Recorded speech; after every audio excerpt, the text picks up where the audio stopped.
Sound రావట్లేదురా? ఓం శృతిస్మృతిపురాణానాం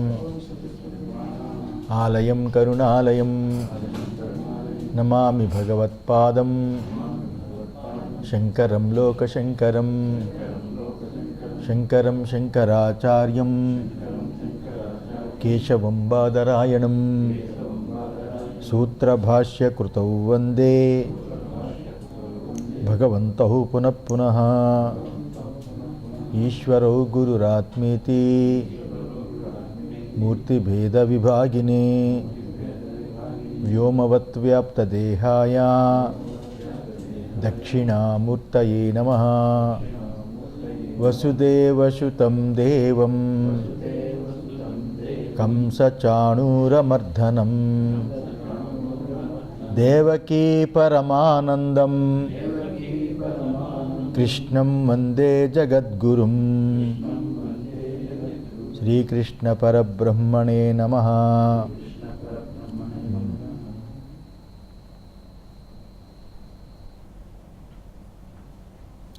ఎవరైతే అజ్ఞాని ఫలాలు కోరుకుంటాడో అలాంటి వాడు ఫలార్థి, ఫలాలు కావాలనుకునేవాడు ఫలాన్ని కోరుకుంటాడు, దాని యందు ప్రవర్తిస్తూ ఉంటాడు. అయితే ఆత్మజ్ఞాని అయితే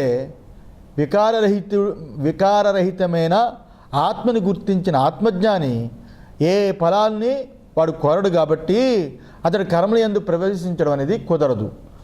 అందువల్ల కార్యకారణ సంఘాతము, దేహేంద్రియాదుల యొక్క వ్యాపారము తనకు తానుగా ఆగిపోగా నివృత్తిని అనుసరిస్తాడు అనేది ఇక్కడ ఔపచారికంగా చెప్పబడింది. అంటే నివృత్తి అనుసరిస్తాడు అనేది కూడా ఔపచారమే. ఇక్కడ వాడికి ప్రవృత్తి నివృత్తి రెండు కూడా, ప్రవృత్తి లేదు నివృత్తి లేదు, ప్రవృత్తి ఎలాగలేదు నివృత్తి ఎలాగలేదు, సహజంగా ఉంటాడని నిన్నటువంటి శంకరాచార్య చెప్పారు. చెప్పి ఇప్పుడు వృత్తికారుల మతం తీసుకొని మళ్ళా దానికి ఆయన సమాధానం చెప్తున్నారు. ఇదం చ అన్యత్ పాండిత్యం కస్యచిత్ అస్తు. మరికొందరి మతం మరొక రకంగా ఉంటుంది. ఈ యొక్క కొందరి యొక్క మతం, కొందరి యొక్క అభిప్రాయం అంటే వృత్తికారులు దృష్టిలో పెట్టుకొని శంకరాచార్య వారు వాళ్ళ పేరు డైరెక్ట్గా ఎత్తకుండా కేసు పెడతారేమో అని మరికొందరి మతం ఇంకొక రకంగా ఉంటుంది. వాళ్ళ పాండిత్యం ఇలా ఉంటుంది. ఇదంచ అన్యత్ పాండిత్యం కస్యచిత్ అస్తు. వాళ్ళ పాండిత్యం ఇలా ఉంటుంది. కొంతమంది పాండిత్యం ఏమిటా పాండిత్యం? క్షేత్రజ్ఞ ఈశ్వర ఏవం క్షేత్రం చ అన్యత్ క్షేత్రజ్ఞస్య విషయ. ఏ రకంగా ఉంటుందంటే వాళ్ళ పాండిత్యం క్షేత్రజ్ఞుడు ఈశ్వరుడే. వాళ్ళ పాండిత్యం, కొంతమంది పాండిత్యం ఎలా ఉంటుందంటే క్షేత్రజ్ఞుడు ఈశ్వరుడే. క్షేత్రం కూడా క్షేత్రజ్ఞుడికి వేరుగా ఉన్నది, ఒప్పుకున్నారు. క్షేత్రం కూడా క్షేత్రజ్ఞుడికి వేరుగా ఉన్నది. ఆ క్షేత్రము క్షేత్రజ్ఞుడికి విషయంగా ఉన్నది అని ఇంతవరకు చెప్పారు. ఇంకా వాళ్ళు చెప్తారు, మరి నువ్వెవరివి? అహం తూ సంసారీ సుఖీ దుఃఖీ చ. మరి నువ్వెవరు అంటే నేను మాత్రం సంసారిని. క్షేత్రజ్ఞుడు ఈశ్వరుడే. క్షేత్రమా అది ఉంది. ఆ క్షేత్రాన్ని విషయంగా తెలుసుకునేవాడు క్షేత్రజ్ఞుడే. క్షేత్రజ్ఞుడు ఈశ్వరుడు అయిపోయాడు. మరి నువ్వెవరు అంటే అహంతు సంసారి, నేను మాత్రం సంసారిని. సుఖీ దుఃఖీ చ, మరియు నేను సుఖిని దుఃఖిని అని వాళ్ళ పాండిత్యం ఈ రకంగా ఉంటుంది. ఇంకా వాళ్ళు చెప్తారు సంసార ఉపరమః చ మమ కర్తవ్య. మరి నీ కర్తవ్యం ఏమిటి అంటే సంసార ఉపరమమే నా యొక్క కర్తవ్యం. సంసారాన్ని తొలగించుకోవడమే నా యొక్క కర్తవ్యం. క్షేత్రజ్ఞ విజ్ఞానేన ధ్యానేన చ ఈశ్వరం క్షేత్రజ్ఞం సాక్షాత్కృత్వా తత్స్వరూప అవస్థానేన ఇది. సంసారం ఎలా పోతుంది అంటే క్షేత్రజ్ఞ విజ్ఞానేన, క్షేత్రము క్షేత్రజ్ఞుడు వీళ్ళిద్దరినీ వివేచన చేసుకొని తెలుసుకోవడం చేతను చ మరియు ధ్యానేన ధ్యానము చేతను ఈశ్వర క్షేత్రజ్ఞం ఈశ్వరుడైన ఆ క్షేత్రజ్ఞుడైన ఈశ్వరుణ్ణి సాక్షాత్కృత్వా సాక్షాత్కారం చేసుకుని తత్స్వరూప అవస్థానేనే ఇది, అతని స్వరూపం యందు స్థిరంగా నిలబడటమే నా యొక్క సంసార నివృత్తి అవుతుంది. అప్పుడు నేను ఈ సంసార నివృత్తిని పొందగలను. ఇక్కడ తత్స్వరూప అవస్థానేనంటే సాయుధ్యము అని అర్థం. సాక్షాత్కారం పొంది ఆ ఈశ్వరుణ్ణి అప్పుడు నాకు సంసారోపరమము అవుతుంది అని వృత్తికారుల మతం. అర్థమైందా కిరణ్? క్షేత్రజ్ఞుడు ఈశ్వరుడే, క్షేత్రము క్షేత్రజ్ఞుడికి విషయమే, బాగానే ఉందనుకుంటాం మామూలుగా. నేను మాత్రం సంసారిని సుఖిని దుఃఖిని అని ఈ రకంగా చెప్పుకొచ్చాడు. యహ చ ఏవం బుధ్యతే యహ చ బోధయతి నా అసౌ క్షేత్రజ్ఞ ఇతి. ఏవం మన్వానః యహ స పండితాపసదః. అది యహ చ ఎవరైతే ఇలా ఏవం బుధ్యతే, ఎవరైతే ఇలా తెలుసుకుంటున్నారో, ఎవరైతే ఈ రకంగా తెలుసుకుంటున్నారో యహ చ బోధయతి, ఇతడు క్షేత్రజ్ఞుడు కాడు అని భావించి ఎవరైతే మరొకరికి బోధిస్తూ ఉంటారో, బోధయతి నా అసౌ క్షేత్రజ్ఞయితి, ఎవరైతే ఇలా తెలుసుకుంటారో, పైన మనం చెప్పక్కర్లేదు కదా, ఎవరైతే ఇలా తెలుసుకుంటారో, ఎవరైతే ఈ జీవుడు క్షేత్రజ్ఞుడు కాడని ఎవరైతే భావించి ఇంకొకరికి ఉపదేశిస్తూ ఉంటారో, బోధిస్తూ ఉంటారో వాళ్ళు పండితాపసద, వాళ్ళు పండిత మూర్ఖులు. పండిత మూర్ఖులు అంటే పండితుల్లో అధములు అని అర్థం. పండితాపసద అంటే పండితుల్లో అధములు. ఎవరైతే ఇలా పైన చెప్పినట్టుగా తెలుసుకుంటారో, ఈ జీవుడు క్షేత్రజ్ఞుడు కాడని భావించి ఎవరు మరొకరికి ఉపదేశిస్తూ ఉంటారో అలాంటి వాళ్ళందు పండితుల్లో అధములు అని శంకరులు చెప్పారు.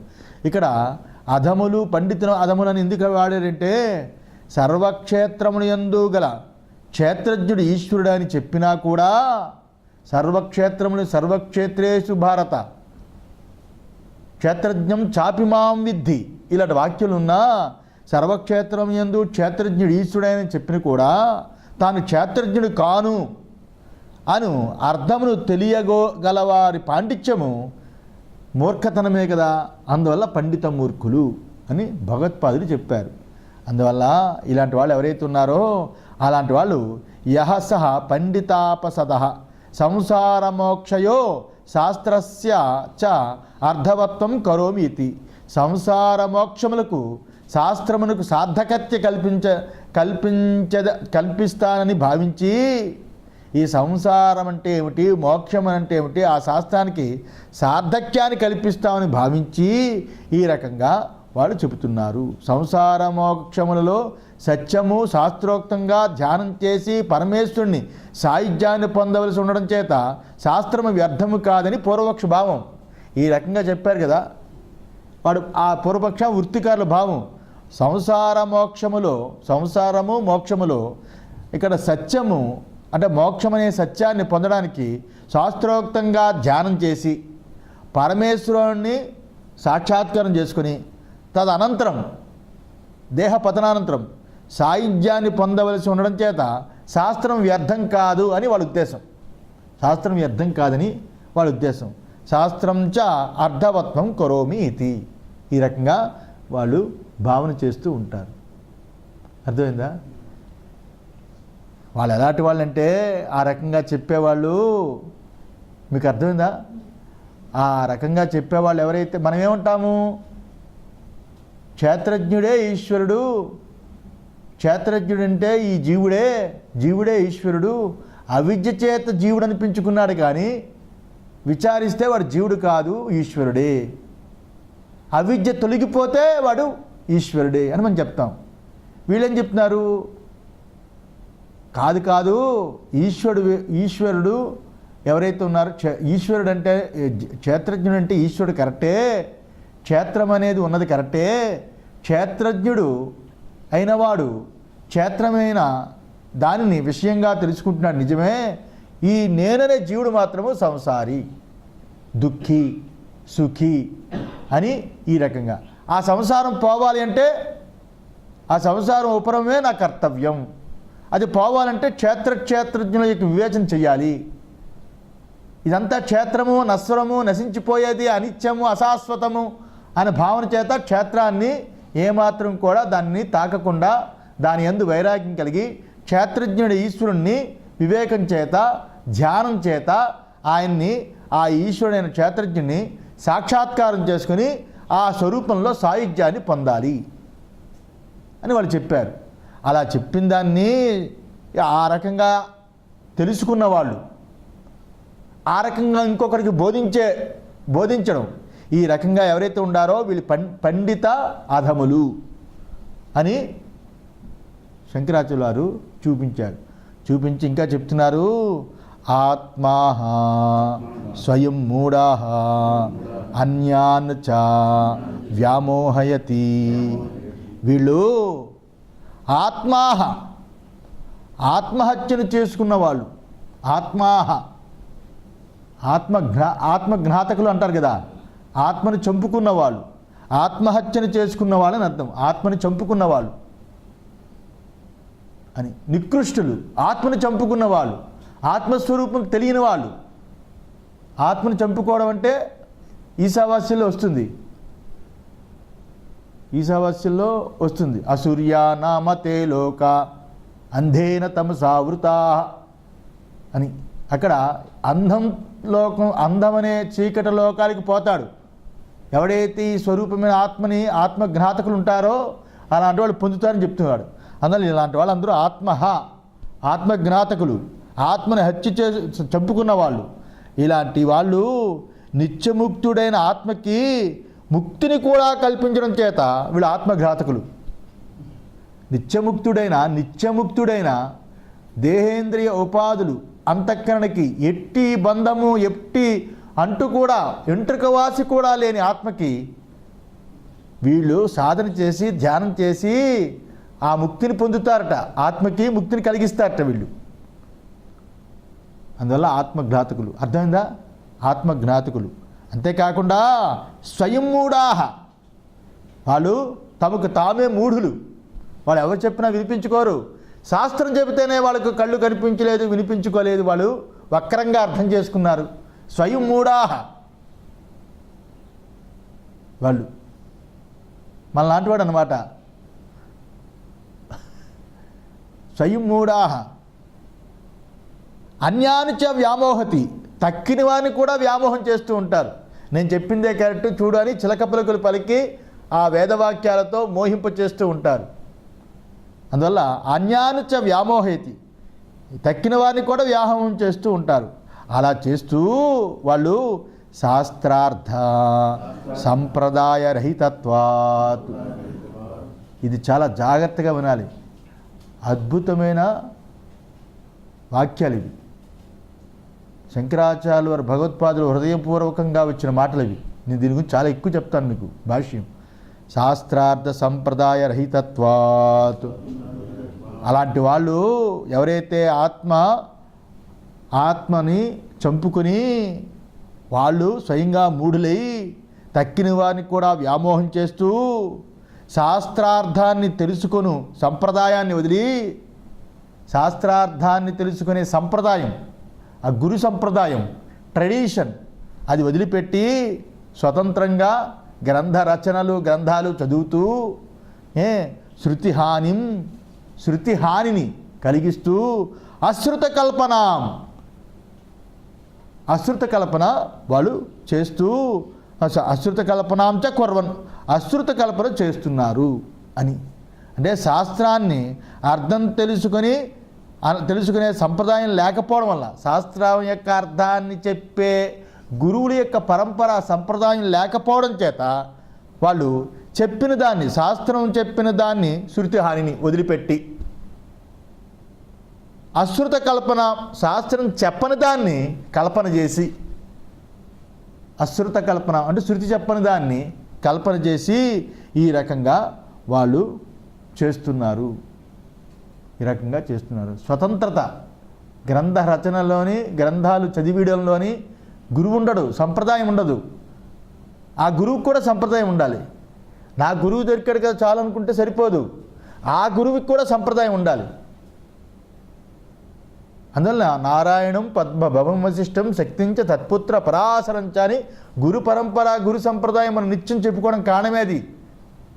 నీకు చెప్పే గురువుకి గురువు ఉండాలి, ఆ గురువుకి గురువు ఉండాలి. ఆ గురువు యొక్క ట్రెడిషను అనిశ్చితంగా అనాదిగా ఉండాలి. అది సంప్రదాయ విద్య. ఆ సంప్రదాయ విద్య లేకపోతే ఇది ప్రమాదం.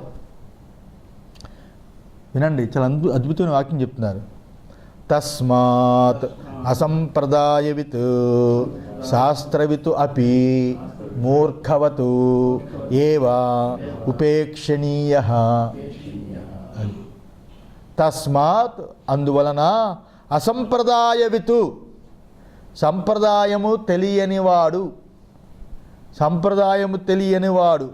అసంప్రదాయవితు సంప్రదాయము తెలియని అతడు అని, విత్ సంప్రదాయము తెలియని అతడు, సర్వశాస్త్రవితు అపి సంప్రదాయం తెలియని అతడు అన్ని శాస్త్రాలు తెలిసినవాడైనా, తర్కం వచ్చు, వ్యాకరణం వచ్చు, నిరుక్తం వచ్చు, ఛందస్సు వచ్చు, షడ్దర్శనాలు వచ్చు, అన్నీ వచ్చు,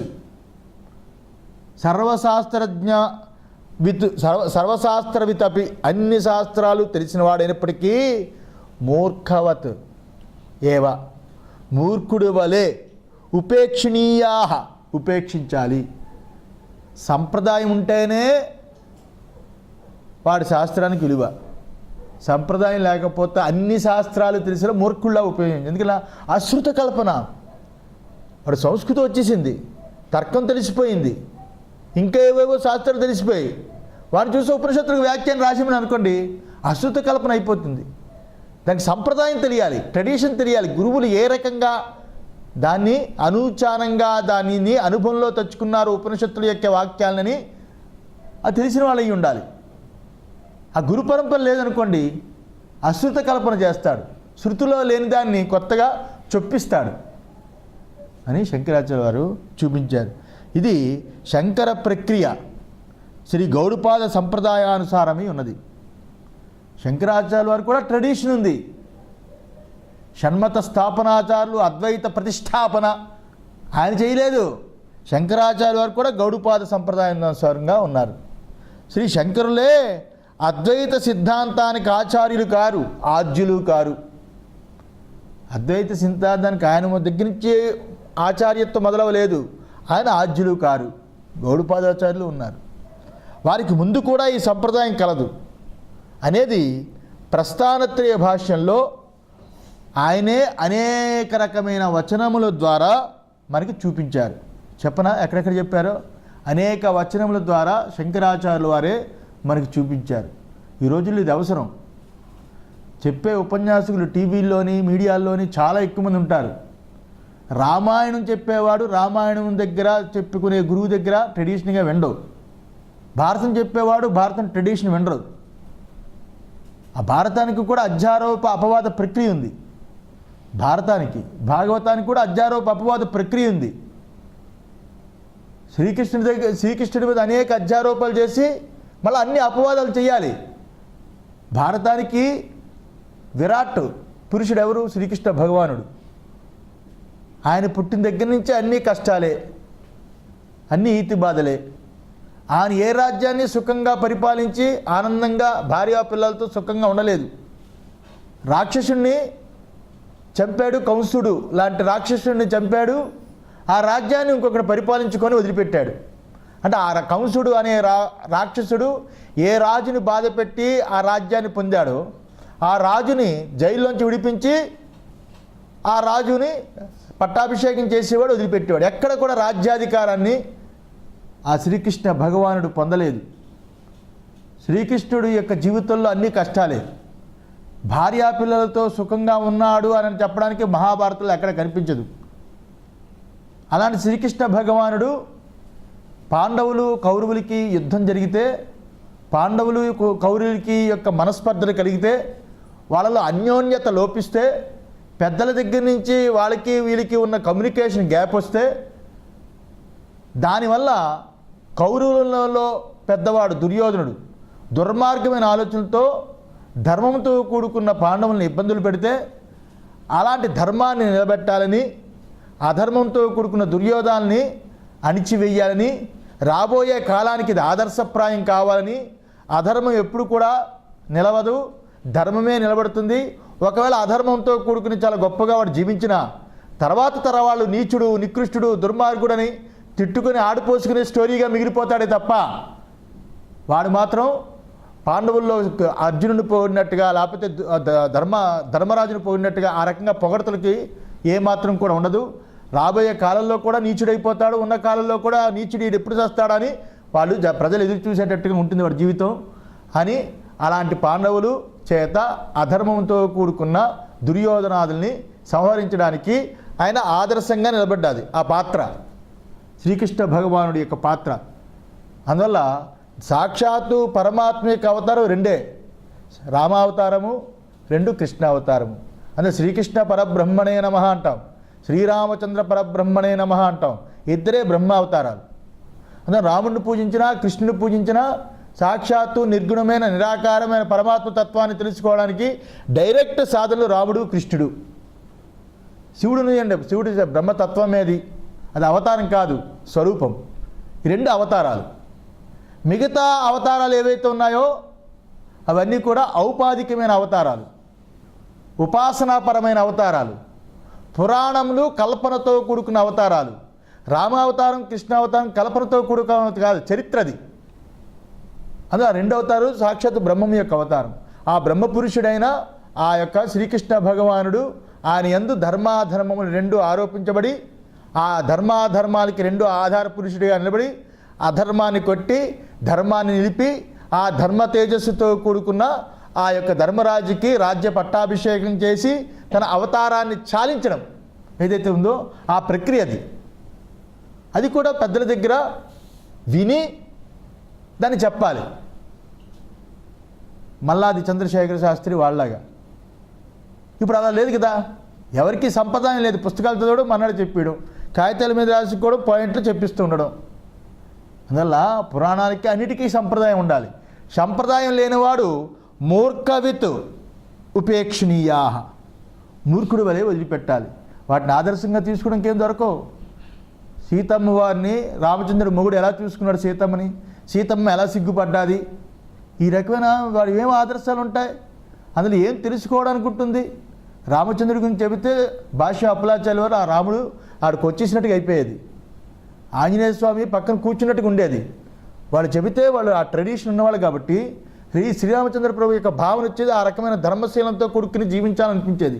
కృష్ణుడు లాంటి జ్ఞానంతో కూడుకుని అధర్మాన్ని వదిలిపెట్టి ధర్మంతో ఎలా జీవించాలనే ఒక తత్వాన్ని చూపించేవారు అప్పుడు వాళ్ళు. ఇప్పుడు వాళ్ళు ఏరి గంట 2 గంటల కాలక్షేపం ఓహోహో బాగా చెప్పాను క్యాసెట్లు తిప్పుకోవడం తప్ప ఆ విన్న వాళ్ళకి ధర్మం శీలము పాటించాలని వాళ్ళకి లేదు. ధర్మం శీలం కుటుంబాలు కూలిపోతుంటాయి, ఒక గంట మాత్రం టీవీల దగ్గర వింటుంటారు. అందువల్ల ట్రెడిషన్ ఉండాలి. ఆ ట్రెడిషన్ గురించి శంకరాచార్య వారు ముఖ్యంగా వేదాంత ట్రెడిషన్ అద్భుతంగా ఉండాలి. నేను జీవున్నా లేకపోతే ఈశ్వరున్నా, నేనే ఈశ్వరుని అయితే నాకు సుఖదుఖాదులు ఎందుకు కలుగుతున్నాయి, ఈ సుఖదుఖాదులు నాకు ఎందుకు బాధిస్తున్నాయి, ఈ సుఖదుఖాదులు నేను ఎందుకు అటాచ్మెంట్ అయిపోతున్నాను, భార్యాపుత్రాదులు ముందు లేరు, చనిపోయిన తర్వాత ఉండరు, మధ్యలో ట్రైన్లో కలిసే చిన్న బాంధవ్యంలాగా ఫ్రెండ్షిప్ లాగా ఈ జీవితకాలంలో కలిసే ఈ భార్య పిల్లలతో అంత అటాచ్మెంట్ అయ్యి చచ్చే వరకు కూడా వాడితో ఉండి, చనిపోతున్నప్పుడు కూడా భార్యను చూసో పిల్లల్ని చూసో, పిల్లడు రాకపోతే అంతవరకు ఒక ప్రాణాన్ని నిలుపుకొని 4 ప్రాణాలు పోతాయి, ఒక ప్రాణాన్ని నిలుపుకొట్టి అలా పిల్లల్ని చూసి కళ్ళు మూసేసి ఆ రకమైన బాంధవ్యం? ముందు లేనిది, మధ్యలో వచ్చేది, తర్వాత ఉండనిది. వచ్చి అని ఆ కాల యముడు పిలుస్తూ ఉంటే అక్కడ పోకుండా ఇక్కడ ఎందుకు? ఆ చివరి చూపు దేనికి? వాడు పిండాకుడు కూడా పెట్టడు, వాడు మనతో రాడు. ఇంత రకమైన అటాచ్మెంట్ ఎందుకు వస్తున్నదని విచారించాలి. ఆ విచారించేది ఒక్క వేదాంత ప్రస్థానత్రయ భాష్యంలోనే దొరుకుతుంది. అలాంటి వేదాంత ప్రస్థానత్రయ భాష్యంలో శంకరాచార్య వారు సంప్రదాయం గురించి ఏమన్నారంటే, తథాచ సంప్రదాయ విదో వదంతి. సూత్ర భాష్యము 1:4-14. 1:4-14లో తదాచ సంప్రదాయ విదో వదంతి, మరియు ఆ రకంగానే సంప్రదాయ విధులు ఈ రకంగా చెబుతున్నారు అని సంప్రదాయాన్ని శంకరాచార్య వారు కోట్ చేశారు. ఇంకో దగ్గర సూత్రభాష్యం 2:1-9లో అత్ర ఉక్తం వేదాంతార్థ సంప్రదాయ విద్భి ఆచార్యై అని సూత్రభాష్యం 2:1-9లో చూపించారు. అంటే ఇక్కడ చెప్పబడింది వేదాంతార్థ సంప్రదాయకులైన ఆచార్యుల చేత అని శంకరాచార్య వారు చూపించారు. ఆ రకంగా శ్రీ శంకరులు ఇక్కడ పరమ గురువులుగా భావించబడే శ్రీ గౌడపాదాచార్యులు మాండూక్య కారికలో చెప్పింది అద్వైత సంప్రదాయకులకి చెప్పింది మీరు అందరూ విన్నారు. నేను అద్వైత సంప్రదాయం నాకు ఉంది అని తెలియజేసి అలాత శాంతి ప్రకటనలో మొదటి 1-2 కారికల్లో ఆయన బద్రీలో తపస్సు చేస్తుంటే బద్రీ వనంలో అప్పుడు శ్రీమన్నారాయణ ఆచార్యుడిగా వచ్చి నాకు ఈ యొక్క సంప్రదాయ విద్యని బోధించాడని గౌడపాదాచార్యులే సంప్రదాయాన్ని చూపించాడు, గురు పరంపరని. అందుకే నారాయణం పద్మభవం వశిష్ఠ నారాయణ దగ్గర నుంచి సంప్రదాయం వచ్చిందని మనం చెప్తాం. ఆ రకంగా అద్వైత సంప్రదాయం ఆ రకంగా వచ్చింది గౌడపాదాచార్యులు చెప్పారు. గౌడపాదుల నామము శ్రీ శంకరాచార్యుల వారు ఎక్కడా ప్రస్థానత్రిలో ప్రస్తావించలేదు గౌడపాదాచార్యులు అని. అలా ప్రస్తావించకపోయినా వారి ప్రత్యక్ష శిష్యులైన శ్రీ సురేశ్వరాచార్యులు బృహదారణ్యక వార్తికాలలో అక్కడ కారికాకారులుగా గౌడపాదాచార్యుని గౌడాచార్య అని అన్నారు.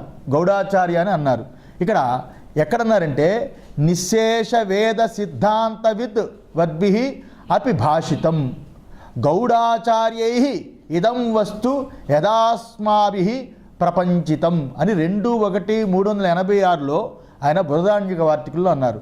గౌడాచార్య అని పేరు గల గౌడపాదాచార్య అనేది ఏదైతే ఉందో అది పర్యాయ పదం.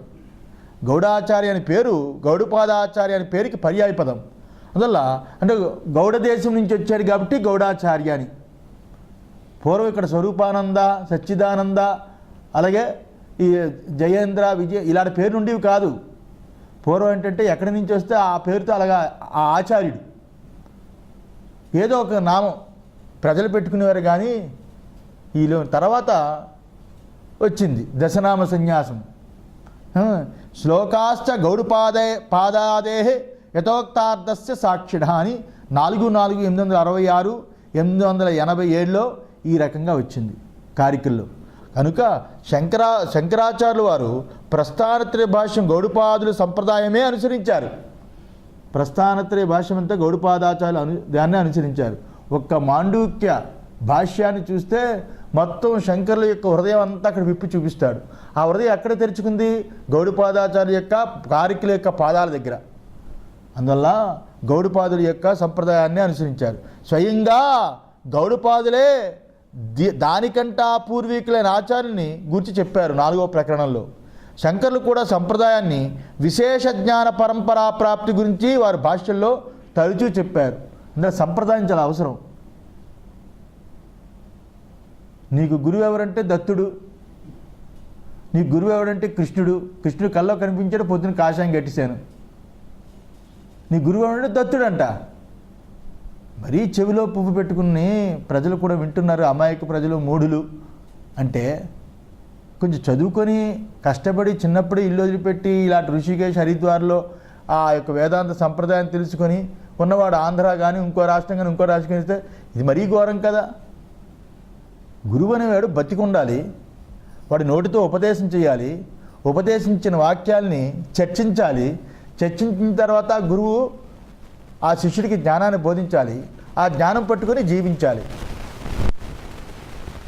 కంటికి కనిపించినవాడు, రూపం లేనివాడు, హృదయానికి తాకినవాడు, ఎప్పుడు కనిపించినవాడు, చీకట్లో ఎప్పుడు పడుకుంటే నిద్ర వస్తే తామసంలో వచ్చే కలకి అందులో కనిపించేవాడు గురువు అని తీసుకొని చెప్పించుకున్నామంటే ఆ వైయక్తికమైన అనుభవం గురు సంప్రదాయం కాదు అని చెప్పడానికి ఇక్కడ తద్విజ్ఞానార్థం విశేషణాధిగమార్థం స నిర్విణ్ణో బ్రాహ్మణ గురుమేవ ఆచార్యం సమదమ దయాది సంపన్నం అభిగచ్చేత్ అని శాస్త్రజ్ఞోపి స్వాతంత్రేణ బ్రహ్మజ్ఞానం అన్వేషణం న కుర్యాత్ ఇచ్చేతత్ గురుమేవ ఇత్యవధారణం ఫలం అని ముండక భాష్యం గుర్తుందా?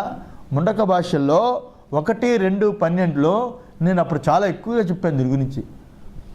మళ్ళీ ఇక్కడ వచ్చింది అది ఏంటంటే తద్విజ్ఞానార్థం విశేషణాధిగమార్థం స నిర్విణ్ణో బ్రాహ్మణ ఎవడైతే తద్జ్ఞానార్థం ఆ బ్రహ్మం యొక్క స్వరూప జ్ఞానం కోసం దాని యొక్క ఆ తెలుసుకోవాలని ఇచ్ఛతో ఆయన విశేషంగా బయలుదేరి స నిర్విణ్ణో బ్రాహ్మణ వైరాగ్యం కలిగిన ఒకనొక బ్రాహ్మణుడు అంటే బ్రహ్మజ్ఞానం కోసం వెతికేవాడు గురుమేవ ఆచార్యం గురువునే అంటే ఇక్కడ ఆచార్యుణ్ణి.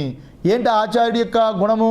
సమము దమము దయాది సంపన్నం అభిగచ్చేతు. సమము దమము దయాది సంపన్నుడైన ఆచార్యుడి వద్దరికి వెళ్ళాలి. ఇక్కడ శంకరాచార్యులు అంటారు దానికి శాస్త్రజ్ఞోపి స్వాతంత్రేణ బ్రహ్మజ్ఞానం అన్వేషణం నా కుర్యాత్. శాస్త్రం తెలిసినవాడైనా అప్పుడు తెలిసిన బ్రాహ్మణులు అన్నారు కదా, ఆ బ్రాహ్మణులు వేదము కర్మకాండ శ్రౌతము అగ్నిహోత్రాదులు కర్మలు చేసేవాళ్ళు. ఇప్పుడు అగ్నిహోత్ర కర్మలు చేసేవాళ్ళు కానీ ఇప్పుడులాగా సంధ్యావంతంతో ఆగిపోయే బ్రాహ్మణ బంధువులుగా ఉండేవారు కాదు, బ్రాహ్మణులుగా ఉండేవారు. అగ్నిహోత్రాది కర్మలతోటి ఎప్పుడు ఉండేవారు, సమిధులు పట్టుకుని ఉండేవారు. అలాంటి వాళ్ళు ఎవరైతే ఉన్నారో సర్వశాస్త్రజ్ఞోపి స్వాతంత్రేణ బ్రహ్మజ్ఞానం అన్వేషణం నా కుర్యాతు. సర్వశాస్త్రాలు తెలిసినప్పటికీ స్వతంత్రంగా బ్రహ్మజ్ఞానం అన్వేషించరాదని ఇచ్చేతత్తు అనడమే గురుమేవా గురువునే అని ఇచ్చవధాన ఫలం అవధానం చేసినందుకు ఇక్కడ ఫలంగా చూపించిందని ముండక భాషల్లో 1:2:12లో కూడా చూపించాడు. దాన్ని ఇక్కడ కేచిత్ పండితం మాన్య నిరాకారత్వాత్ ఆత్మవస్తు నా ఉపైతి బుద్ధి అత దుస్సాధ్య సమ్యక్ జ్ఞాననిష్ట ఇచ్చాహు. అయితే పండితులమని చెప్పుకుని కొందరు శంకరాచార్య రాసింది పండితులమని చెప్పుకుని కొందరు ఆత్మవస్తు నిరాకారమై ఉండడం వల్ల దాన్ని బుద్ధి గ్రహించదు కాబట్టి అందువల్ల యథార్థమైన జ్ఞాననిష్ట అనేది సాధ్యం కాదని అంటారు. అది కేచిత్ పండితమాన్య పండితులు అనుకుని చెప్పుకున్న కొంతమందులు నిరాకారత్వాత్ ఆత్మవస్తు నిరాకారమైంది, ఆకారం లేదు. ఆకారం ఉంటే కదా ఆకారాన్ని పొంది బుద్ధి గ్రహిస్తుంది. ఇప్పుడు కూడా మరి పరమాత్మ నిరాకారమైన వాడు, నా ఉపేత బుద్ధి దాని బుద్ధి గ్రహించలేదు. అందువలన దుస్సాధ్య సమ్యక్ జ్ఞాననిష్ట. సమ్యక్ జ్ఞానము సరి అయిన జ్ఞానం పొందడం అనేది దుస్సాధ్యము, చాలా కష్టము. ఇత్యాహు ఇలా చెప్పిన వాళ్ళు కూడా ఉన్నారు. సత్యం అని అది చెబుతూ సత్యమే వేదం గురు సంప్రదాయ రహితానాం అశ్రుత వేదాంతానాం అత్యంత బహిర్విషయ ఆసక్త బుద్ధీనాం. గీతాభాష్యము 18:50. సత్యమే వేదం గురు సంప్రదాయ రహితానాం. అంటే సత్యం అంటే నిజమైన గురు సంప్రదాయం లేకపోవడం చేత వేదాంత శ్రవణం చెయ్యక ఆత్యంతము బాహ్య విషయాలు ఎందే ఆసక్తి గల బుద్ధి గల వాళ్ళు ఎవరైతే ఉంటారో అలాంటి వాళ్ళు ప్రమాణముని యందు పరిశ్రమించకుండా వారు ఉంటారు. కాబట్టి వాళ్ళకి ఎలా తెలుస్తుంది అని ఆసక్త బుద్ధీనాం బహిర్విషయ వేదం గురు సంప్రదాయ రహితానాం అశ్రుత వేదాంతానం అత్యంత బహిర్విషయ ఆసక్తి బుద్ధీనాం. అలాంటి ఆసక్తి బుద్ధి లేని వాళ్ళు, గురు సంప్రదాయం లేని వాళ్ళు, వేదాంతరం చేయకుండా ఉన్నవాళ్ళు అలాంటి వాళ్ళకి ఎలా తెలుస్తుందని ఈ రకంగా చెప్పాడు. చెప్పి ఆఖరి విషయం ఇంకా ఏవం ఏవం సువిజ్ఞేయ ఆత్మ ఆగమవత ఆచార్యేణ అనన్యతయా ప్రోక్తా కాటక భాష్యంలో చెప్పాడు, కఠోపనిషత్తులు ఆ భాష్యంలో 1, 2, 8 ఏంటంటే ఆగమము గల ఆచార్యుడే.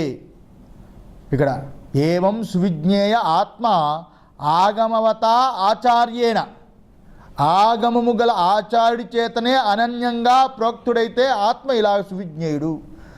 ఆగమాన్ని తెలిసిన ఆచార్యుడి చేతనే అనన్యంగా ఆయన చేత ప్రోక్తమైతే చెప్పబడితే ఆత్మ చాలా సులువుగా సువిజ్ఞేయుడు తెలియబడతాడు అని నచికేతుడికి యమాచార్యుడికైనా ఆ మంత్రాల్లో భాష్యకారులు ఆ రకంగా చూపించారు.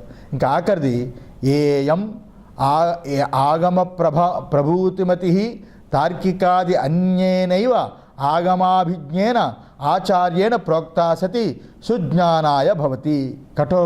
కాటక భాష్యం 1, 2, 9 ఆగమము నుండి పుట్టిన ఏ ఈ బుద్ధి కలదో తార్కికుని కంటా వేరైన ఆగమ విధులైన ఆచార్యుల చేత చెప్పబడిందో అదే సరి అయిన జ్ఞానాన్ని కలిగిస్తుంది అని ఈ రకంగా చెప్పారు. ఇక్కడ కూడా తస్మాత్ అసంప్రదాయవిత్, అందువలన అసంప్రదాయవిత్ సంప్రదాయము కాని అతడు సర్వశాస్త్రవిత్ అపి, సర్వశాస్త్రమును తెలిసినప్పటికీ కూడా మూర్ఖవత్తు ఏవా, మూర్ఖుడు వలె ఉపేక్షణీయా, ఉపేక్షించండి అని కార్షనిచ్చాడు, విధించాడు శంకరాచార్యులు. ఇలా ఎన్నో ప్రస్థానత్రలో కొన్నే రాశాను, అన్నీ తీసి ఎన్నో ఉన్నాయి.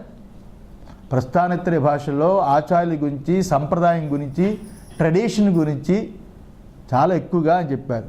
ఈ రకంగా పైన చెప్పినట్టుగా ఆగమముగా మన వద్దకి సంప్రదాయం ద్వారా దిగి వచ్చిన గురువుల నుండి శిష్యులకు పరంపరంగా ప్రాప్తించిన బోధనా పద్ధతి చేతనే వినాలి. అది మన సంప్రదాయంలో ఉంది.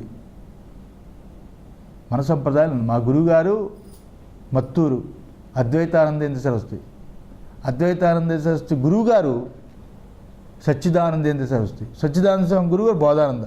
ఇలా ట్రెడిషన్ ప్రస్థానేతర భాష నుంచి భాష్యాన్ని బాగా అవపోసన పెట్టిన వాళ్ళు. అలాంటి వాళ్ళ దగ్గర ట్రెడిషన్గా వస్తే మనం దాని యొక్క మూలాన్ని